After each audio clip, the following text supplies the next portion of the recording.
mempresentasikan hasil diskusi kami mengenai Asperger syndrome.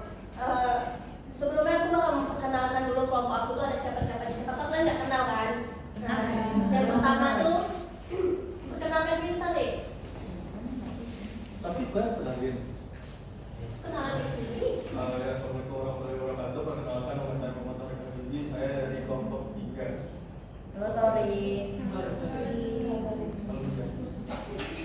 Nah, selanjutnya Rizky. Perkenalkan nama saya Rizky, biasa dipanggil Rizky. Sekarang duduk di semester 5, berasal dari kampus UNP Bukit Tinggi. Selanjutnya ada Dara.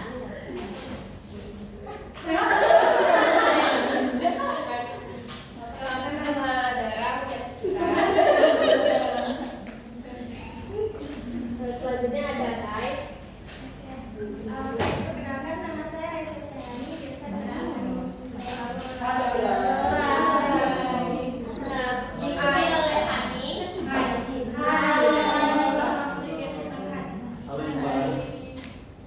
Terus itu ada Silva.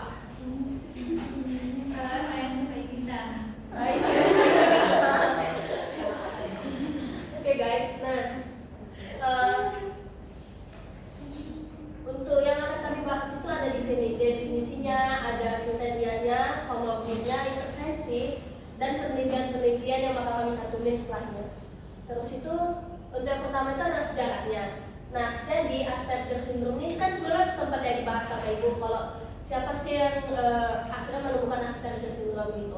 Nah, Asperger syndrome ini yang menemukan tuh Hans Asperger kayak gitu kan. Itu di tahun 1944. Nah, kemudian dipublish sama Lord Nawing di tahun 1981. Nah, terus itu diterjemahkan sama Fate tahun 1991 dan awalnya dia ini kan di DSM-4 kan. Nah, dia tuh tergabung di Pervasive Development Disorder. Tapi karena mengalami banyak revisi mengenai apa sih bedanya Asperger sama autis, jadi itu dia dipisahkan digabungkan menjadi anaknya bukan anaknya tapi kayak subbabnya gitu. Kalau misalnya buku itu tuh tahun 2013 tuh disatukan di DSM-5 menjadi autis spectrum disorder. Nah, selanjutnya itu ada definisi mengenai Asperger syndrome yang akan dijelaskan oleh Ray.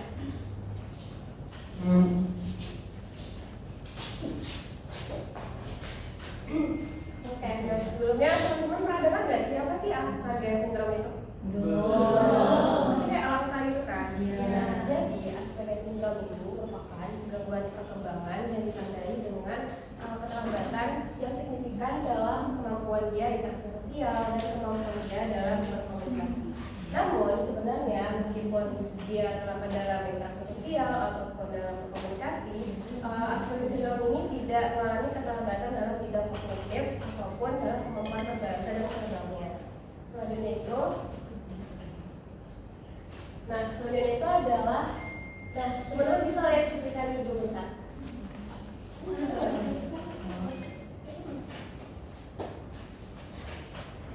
Yang dibuat. Boleh. Nih,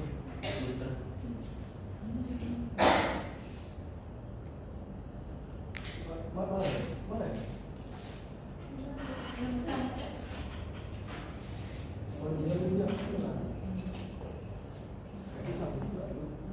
ini bilang nih, exit saya. Nggak bisa lah. Itu PSC itu.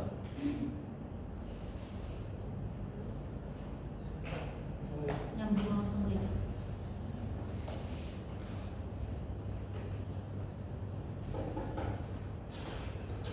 Hai, aku Jati. Aku Asperger. Buncis lapar. Dan piring belum dicuci. Tuhan udah bukan tugas aku. Jangan sekali lagi ya. Buncis lapar. Piring belum dicuci. Wangi parfum mati bagian membuat rumah seperti kuburan. Dan rambut yang tidak pernah rapi bisa jadi kemungkinan warung sepi. Dan sayur asem tidak boleh manis. Ini apaan sih maksudnya? Yang sayur asem tidak boleh manis. Kalau begitu namanya sayur manis.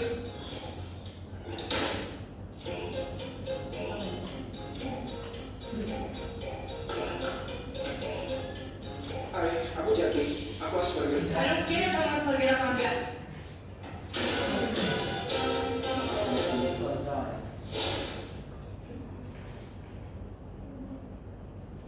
Nah, tadi teman-teman udah melihat kan cuplikannya tentang Asperger itu gimana. Nah, sekarang kita masuk kriterianya itu apa sih gitu. Nah, jadi menurut DSM-4 yang pertama itu ialah gangguan kualitatif dalam interaksi sosial. Setidaknya dia terdapat dua gejala. Yang pertama itu perilaku non-verbal. Jadi Asperger syndrome ini mengalami namanya gangguan perilaku non-verbal dia dari ekspresi body dia yang datar, bisa juga dari tatapan mata dia yang kosong, terus kayak gerak-gerik dia untuk berinteraksi sama orang lain itu cenderung canggung gitu, kaku. Nah yang kedua itu adalah dia ini gagal dalam membangun hubungan dengan teman sebaya dia. Terus yang ketiga itu adalah kayak dia tuh kurang keinginan dia secara spontan untuk berbagi kesenangan itu apa sih, minat dia itu apa ke orang-orang itu. Dan yang terakhir itu adalah kurang timbal balik di antara interaksi sosial dan emosional dia. Nah selanjutnya itu yang kedua itu adalah pola perilaku, minat, dan aktivitas yang terbatas serta yang stereotip dan berulang. Nah, setidaknya dia menunjukkan satu gejala dari 4 gejala ini. Nah, yang pertama itu adalah preokupasi. Nah, maksudnya itu dia tuh aspek secara terus-menerus terhadap satu pola ataupun lebih pola tertentu yang stereotip, yang berulang-ulang dan terbatas. Nah, dan yang kedua itu dia tuh kayak mengenai rutinitas dia gitu, harus kayak sama, jadi itu nggak boleh berubah gitu rutinitasnya. Dan yang ketiga itu perilaku motorik yang berulang-ulang, misalnya kayak memainkan tangannya berulang-ulang, mengepalkan tangan. Dan yang terakhir itu adalah asik secara terus-menerus terhadap objek-objek tertentu atau bagian-bagian objek tertentu. Nah selanjutnya, jadi Asperger syndrome ini juga mengalami gangguan yang signifikan di bagian sosial, pekerjaan, atau fungsi penting lainnya. Dan yang selanjutnya itu adalah dia tuh nggak ada keterlambatan yang signifikan terhadap kemampuan dia dalam kognitif gitu. Ya berbahasa. Misalnya dia tuh masih kayak sesuai dengan usia dia pada tahap perkembangan dia masih bisa mengerti kata tunggal atau berpaksa komunikasi gitu. Dan biasanya juga dia tuh kayak pandai kosakata bahkan lebih tinggi gitu dari usia dia. Dan yang terakhir itu ialah dia itu tidak mengalami keterlambatan yang signifikan pada kemampuan kognitif dia.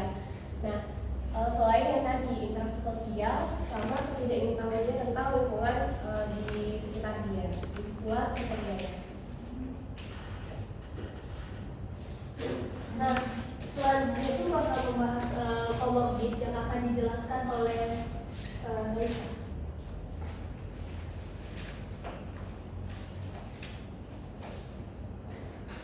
Baik, selanjutnya saya akan menjelaskan terkait komorbid dari spektrum Asperger syndrome.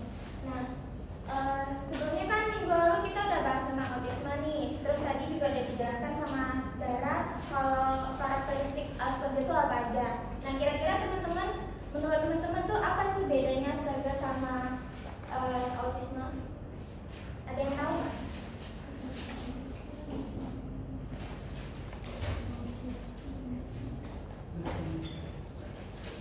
Atau dari yang ditengok dari cuplikan video tadi, apa sih bedanya kira-kira sama autism? Nah, kalau autis itu gangguan Asperger ini gangguan kognitifnya lebih halus daripada autis.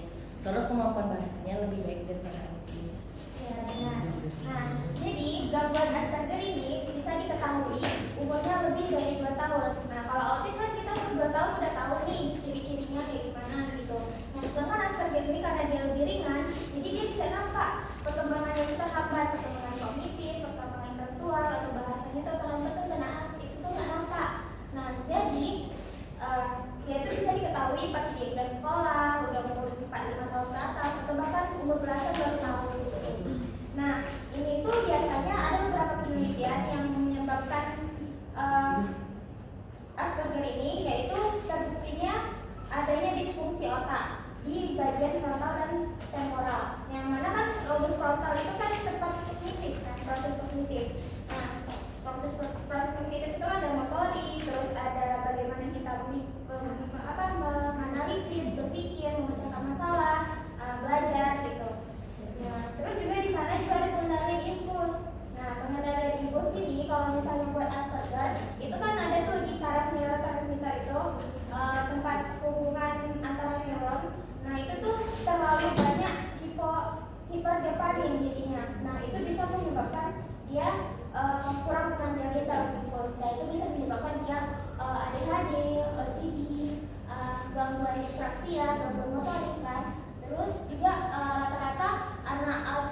Nah, anak autis ini itu kan dia lebih menyendiri gitu kan. Nah, terus dia tidak suka berinteraksi sosial. Sedangkan anak Asperger ini bisa berpikir gitu, dia mau buat berinteraksi sosial, tapi dia nggak bisa buat mengungkapinnya. Mereka kan dididik dari nonverbal. Nah itu tuh bisa menyebabkan mereka tuh depresi gitu. Jadi kayak dia merasa dikucilkan karena dia udah semakin dewasa kan dia semakin berpikir gitu kan. Nah itu bisa menyebabkan dia depresi, bipolar, gangguan mood, gangguan tidur, kekurangan kehilangan harapan, halusinasi, bahkan skizofrenia gitu. Sekian saya, terima kasih. Nah, selanjutnya kita akan membahas intervensi untuk Asperger syndrome yang akan dijelaskan oleh Oli.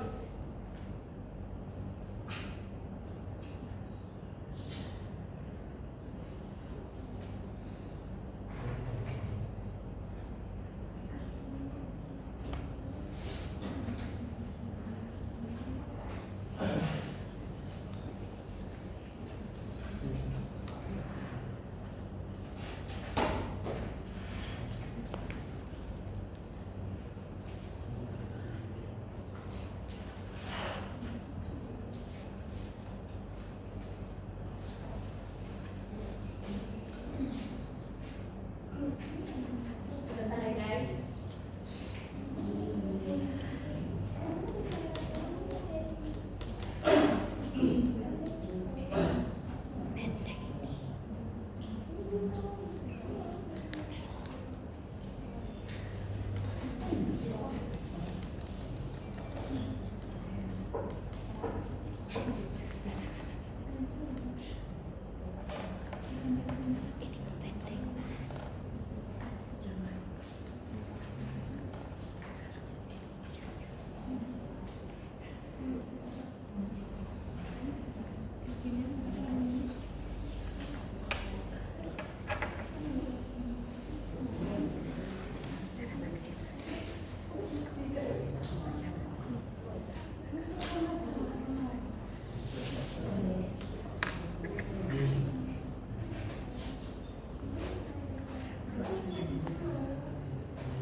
Oke guys, jadi karena masih menunggu ya, jadi kita lanjutin aja dulu ke mungkin studi kasusnya dari penelitian pertama yang akan dijelaskan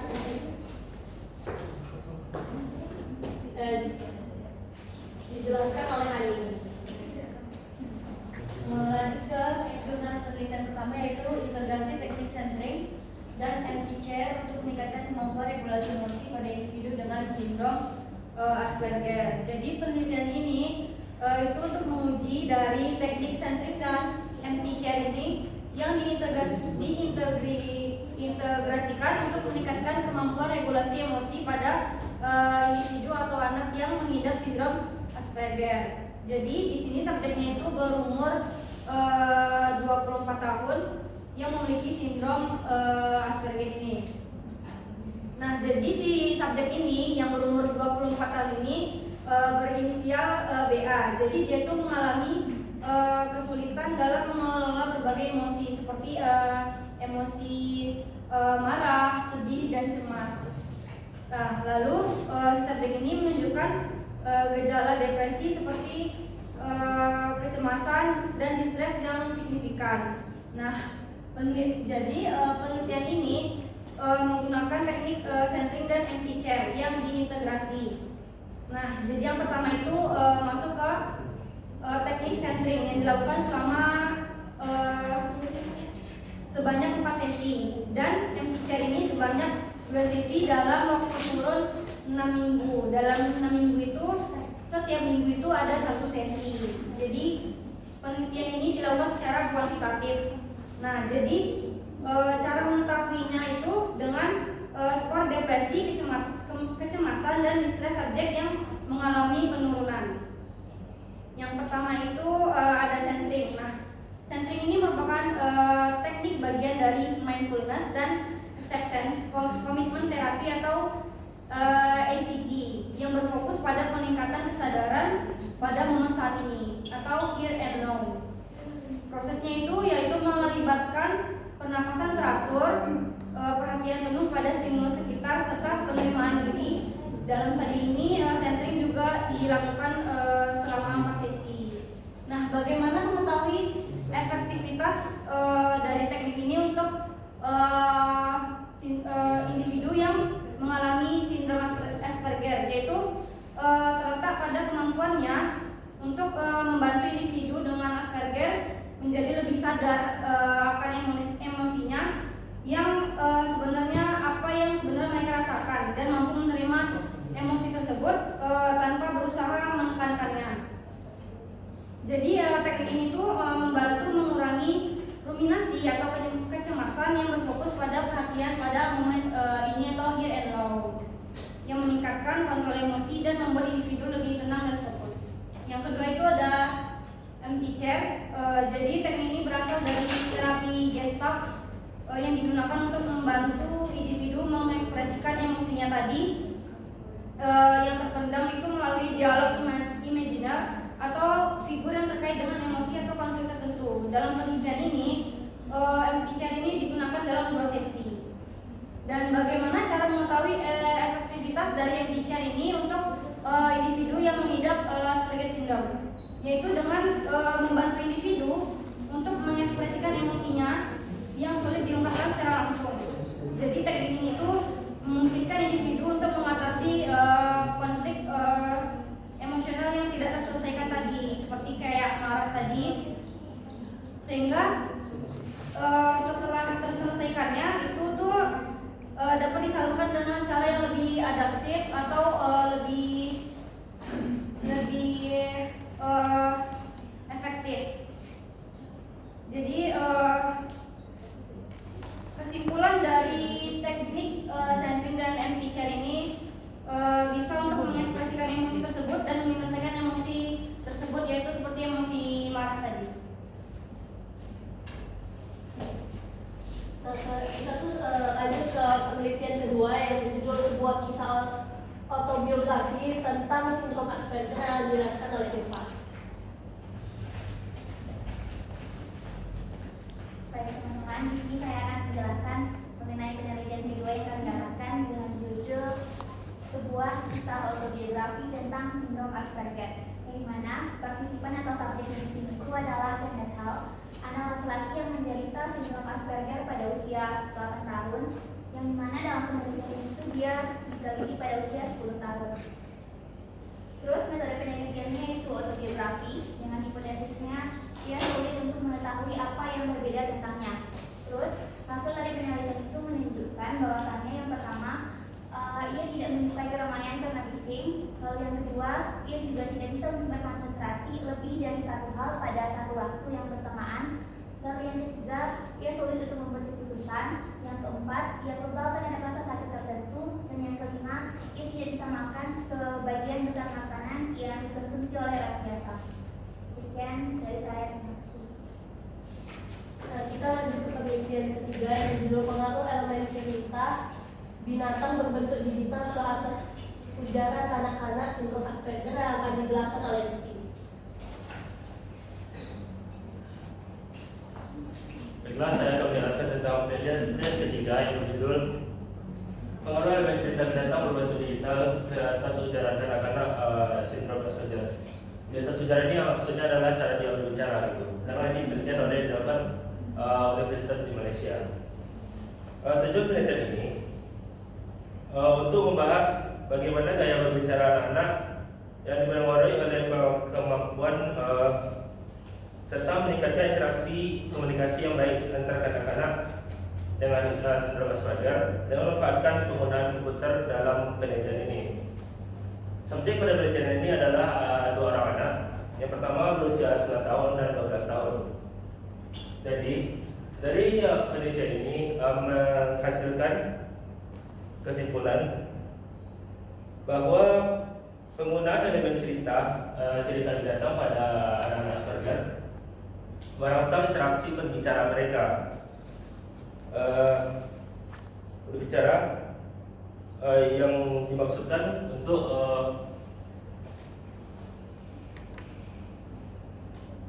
mereka bisa terjun ke lingkungan masyarakat. Maaf, di sini saya tidak lampirkan.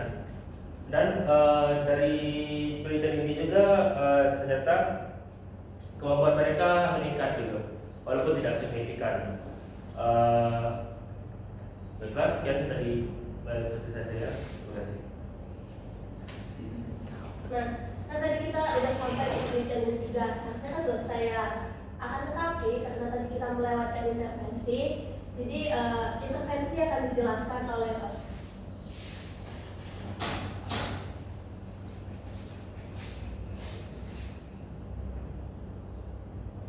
Baiklah, intervensi atau pencegahan untuk Asperger syndrome ini ada beberapa metode atau penanganan, yaitu berupa dilakukannya screening secara dini menggunakan Asperger Syndrome Diagnostic Scale, Childhood Asperger Syndrome Test, Gillian Asperger Disorder Scale, atau Australian Scale for Asperger Syndrome. Semua metode dan instrumen ini jika ingin dipakai di Indonesia harus divalidasi kegunaannya terlebih dahulu, terutama untuk orang tua yang proaktif menangani penyakit ini dan mencari informasi tentang Asperger Syndrome, juga segera berkonsultasi ke bidang medis tertentu bila orang tua tersebut mencurigai anaknya terkena Asperger Syndrome. Juga yang terutama mengenai Asperger Syndrome adalah mewaspadai berbagai mitos, asumsi, anggapan, dan juga berbagai gosip yang berkembang seputar Asperger Syndrome ini di masyarakat. Dan juga mempercayakan penegakan diagnosis hanya kepada ahli seperti psikiater, pediatrik, neurosaintis, dokter, dan psikolog klinis. Penetapan diagnostik Asperger Syndrome yang hanya berdasarkan pada profil IQ, pola komorbiditas, dan familial aggregation dari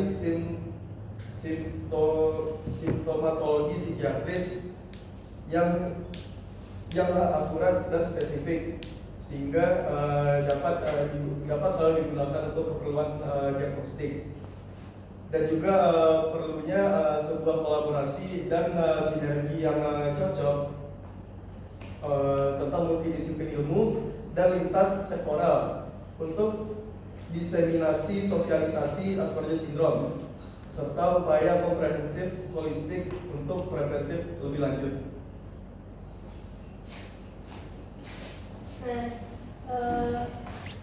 Berikut tadi itu adalah pemaparan materi mengenai Asperger Syndrome yang dapat kelompok 3 jelaskan.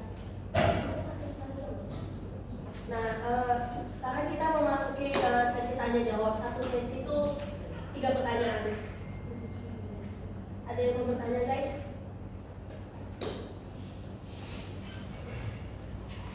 Kalau enggak, kami nanya. Siapa ini?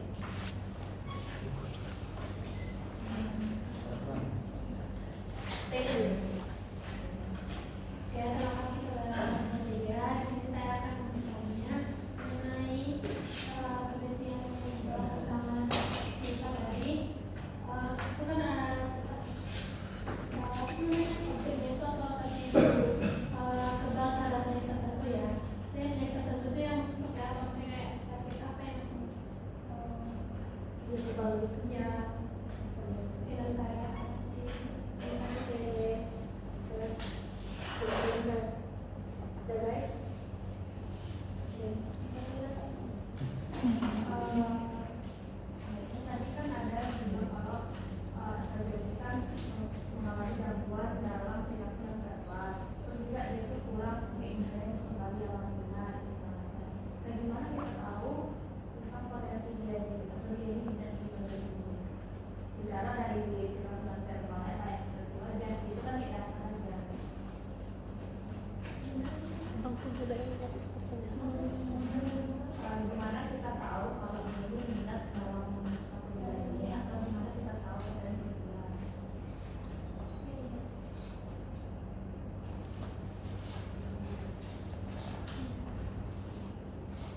Asperger.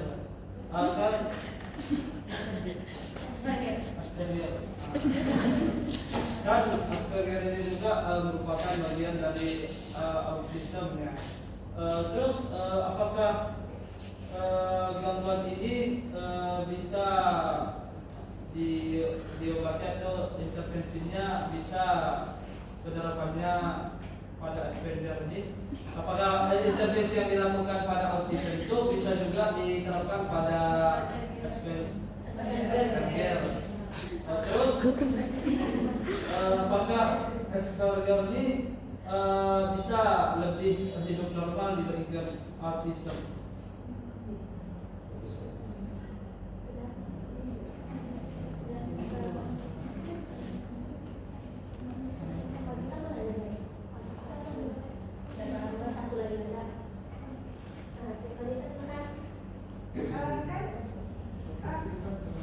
Ada dua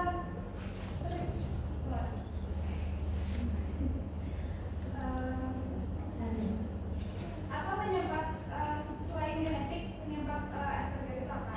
Terus kan dia itu tidak ada keterlambatan yang signifikan dalam hal kognitif sama bahasa kan?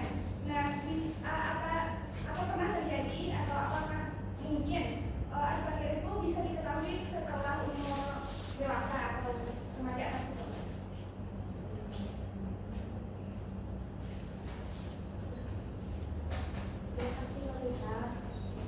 Terima kasih guys atas pertanyaan yang telah diajukan. Kita memang minta sedikit waktu untuk berdiskusi kecil mengenai pertanyaan-pertanyaan yang kita jawab. Terima kasih guys. Pika. Kamu buka bahasa ini?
bisa nggak sih Asperger syndrome ini diidentifikasi ketika dewasa gitu kan.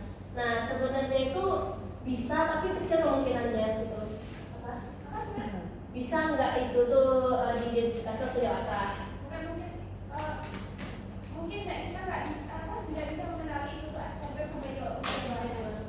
Oh, memungkinkan juga karena kan dia tuh tidak signifikan seperti autis kan. Kalau autis kan memang yang kayak dari kecil kita memang udah tahu dia ini tuh mulai mengalami masalah-masalah dan ini sendiri gitu kan, kayak masalah verbal, masalah ekspresi wajah gitu.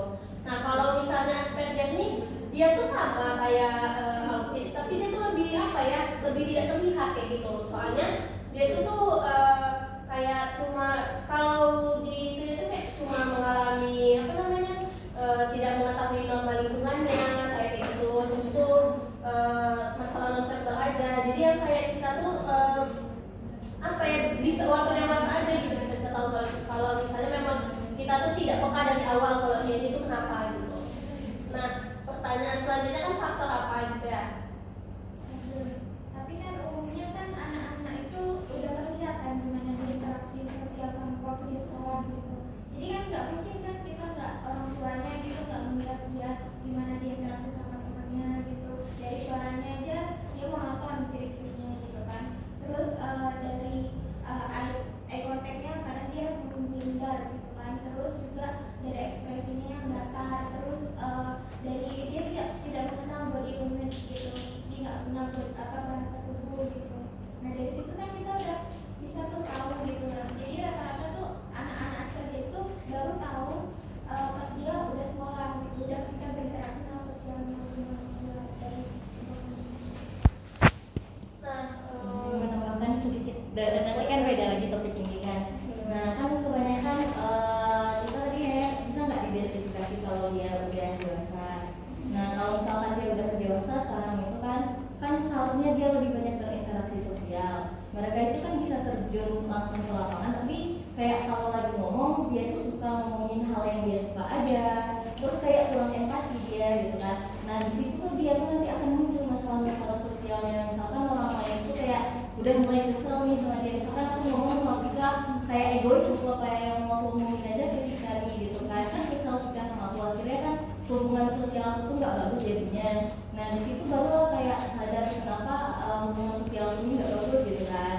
Nah terus baru datang ke dokter atau psikolog gitu kan. Nah di sana baru kayak ditanya-tanya kan, misalkan sekarang aku kan udah 21, udah lewat dari umur perkembangan gitu. Nah itu tuh bisa dilihat dari riwayat perkembangan pas sebelumnya. Nah itu tuh bisa ditanya sama orang tua gitu kan, bisa ditanya dari klien kita sendiri gitu kan. Terus aku pernah lihat juga nih lanjutan yang dari Gila bilang tadi kan bahasanya monoton. Bahasa monoton itu mirip sama GPS gitu loh guys. Misalkan kayak lurus ke kiri, lurus ke kanan, cuman sedikit bahasanya. Jadinya kayak dia tuh ngomongnya nggak jelas dia gitu, kayak nggak sampai maksud dia gitu. Terus katanya kalau orang Asperger itu dia tuh lebih berpikirnya ya pragmatik, istilah bahasa yang tadi itu kayak kalau kita mikir kan emang kita pikirkan secara alur atau kronologi gitu kan. Kalau orang Asperger itu mikirnya kayak gambar gitu. Nah makanya kayak banyak orang-orang Asperger itu yang akhirnya jadi orang hebat, maksudnya yang jadi penemu-penemu, misalkan Isaac Newton atau si apa lagi Ryan dia Albert Einstein gitu, Nikola Tesla gitu. karena dia juga fokus sama satu bidang aja. Iya.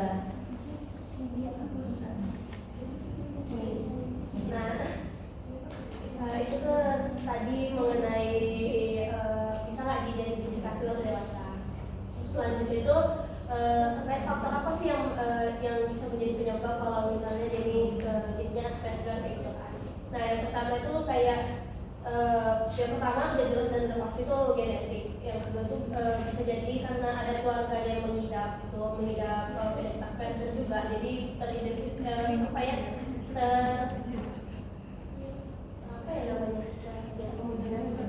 bisa kemungkinan terpapar kerja kayak gitu. Terus itu karena faktor kehamilan, terus itu karena misalnya di lingkungan itu kayak terpapar zat kimia, terus tuh jadinya dia tuh mengalami disfungsi otak kayak gitu, sama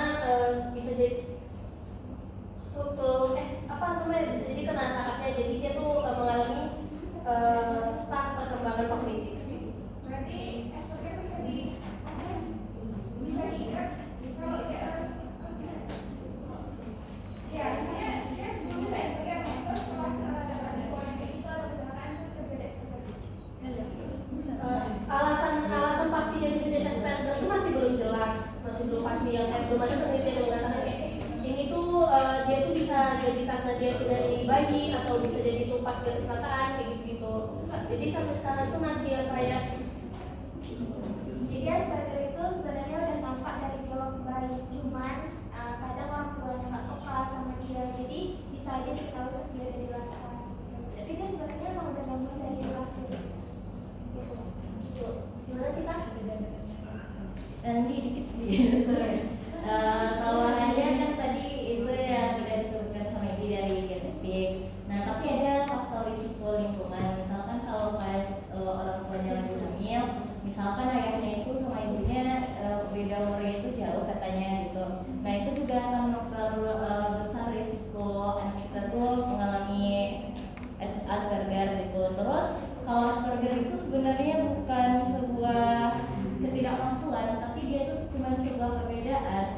Soalnya kan anak Asperger itu banyak yang nggak terdeteksi gitu kan. Kalau katanya di buku itu kan anak laki-laki itu lebih besar kemungkinan dia Asperger daripada perempuan, karena nggak bisa terdeteksi itu kayak gini.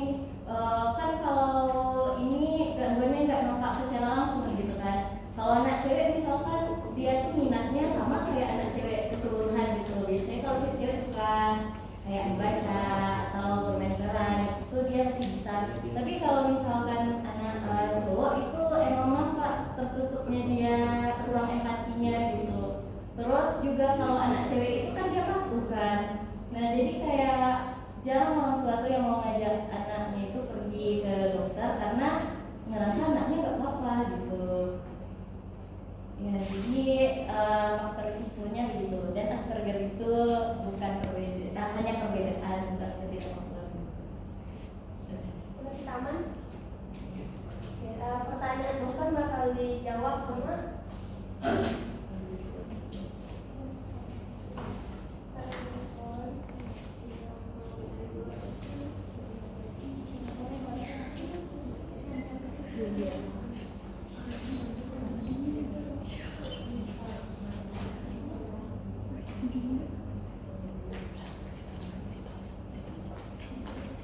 Baik, di sini saya akan menjawab pertanyaan. Baik, di sini saya akan menjawab pertanyaan dari Rizka. Yang pertanyaan itu tadi kayak kenapa di penelitian kedua itu dia bisa kebal terhadap penyakit tertentu. Nah, jadi kan tadi penelitian yang kedua itu adalah sebuah penelitian autobiografi. Nah, di mana penelitian itu kayak dia menuliskan kisahnya sendiri gitu. Jadi di dalam kisah itu dia menyebutkan kayak ini. Saya pikir orang-orang Amerika Serikat terkadang merasakan sesuatu secara berbeda. Namun menurutnya mereka itu sangat sensitif gitu. Hal itu tidak terjadi pada saya karena saya merasa kebal terhadap rasa sakit tertentu. Seperti baru-baru ini misalnya saya sakit pada malam hari tanpa menyadarinya sampai pagi hari gitu. Nah, yang dimana di waktu lain saya merasakan sesuatu dengan sangat intens gitu. Jadi dalam penelitian itu bukan berarti seluruh yang mengidap Asperger itu kebal terhadap rasa sakit tertentu. Ini hanya sebuah pengalaman dari dia sendiri gitu. Ini dari orang saya.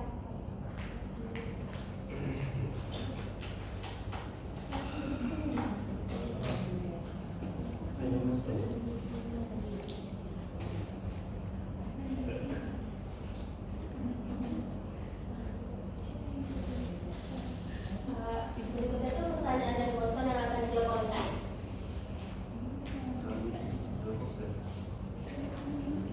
Baik, selanjutnya saya akan menjawab pertanyaan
dia hidup normal atau enggak.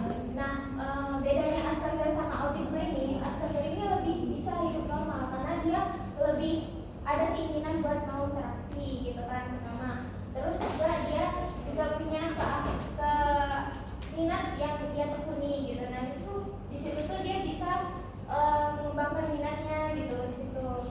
Nah sedangkan kalau autisme itu kan dia hanya hidupnya dengan sendirinya gitu. Terus juga mereka tuh lebih ke apa namanya ini gak ada ketertarikan buat minat sama satu hal gitu.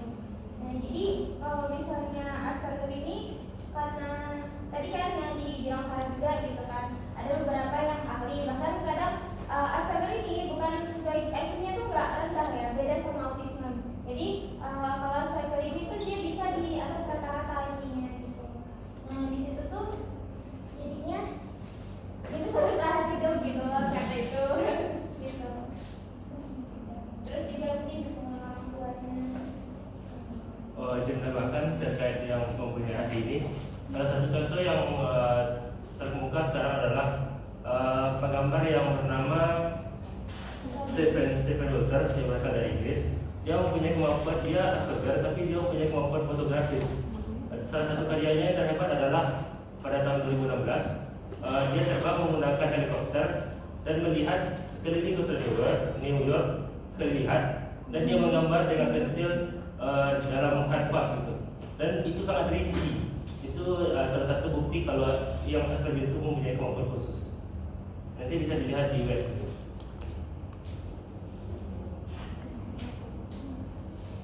Kasih jawabannya. Kemudian kita jawab pertanyaan terakhir itu dari Gina, gimana kita tahu potensi dia. Nah ini tuh Reza ada dapat dari sebuah video. Nah itu di situ ada psikiater, juga ada seorang ibu yang punya anak Asperger. Nah di situ ada penelpon yang bertanya, Bu, anak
dia tuh kayak ngomongnya tuh berulang.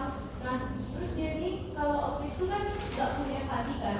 Nah kalau ini tuh kayak masih ada empatinya, cuman sedikit banget gitu, kayak mulai kita jatuh kayak kenapa Sabrin kenapa kayak gitu yang kayak, terus dia kayak kalau misalnya lagi menjelaskan dia tuh kayak yang apa yang kayak berulang-ulang gitu sampai bisa kita hitung apanya tuh gitu kan. Nah jadi tapi kan kalau di kalau anak Asperger ini kan apa tuh bahasanya tuh kayak cuma itu aja kan. Nah kawan aku nih dia tuh kayak bikin apa sih namanya, kayak ada judul buku dia tuh Numbers. Nah jadi Numbers nih kayak pokoknya dia tuh bikin cerita. Nah itu tuh bahasanya tuh bukan bahasa yang berulang-ulang gitu, bahasanya bahasa bagus gitu yang kayak kita normal gitu. Itu kan mau bilangnya ya, kayak emang bisakah anak-anak yang menderita kayak Asperger ini dari cara dia ngomong tuh bahasanya tuh terbatas, tapi untuk yang minat dia tuh dia kayak menulisan itu kayak berkembang gitu bahasa-bahasa dia tuh. Terus kalau misalnya kayak tokoh-tokoh yang Asperger itu kayak Albert Einstein kan benar-benar dilatih nih bagian sana. Atau ada juga kayak yang tadi Rupiah tadi itu dia tuh dibantu orang tua yang membantu, orang tua yang support, terus juga dia latihan setiap hari, dia konser itu, jadi lama-lama sama juga bakal dia satu dua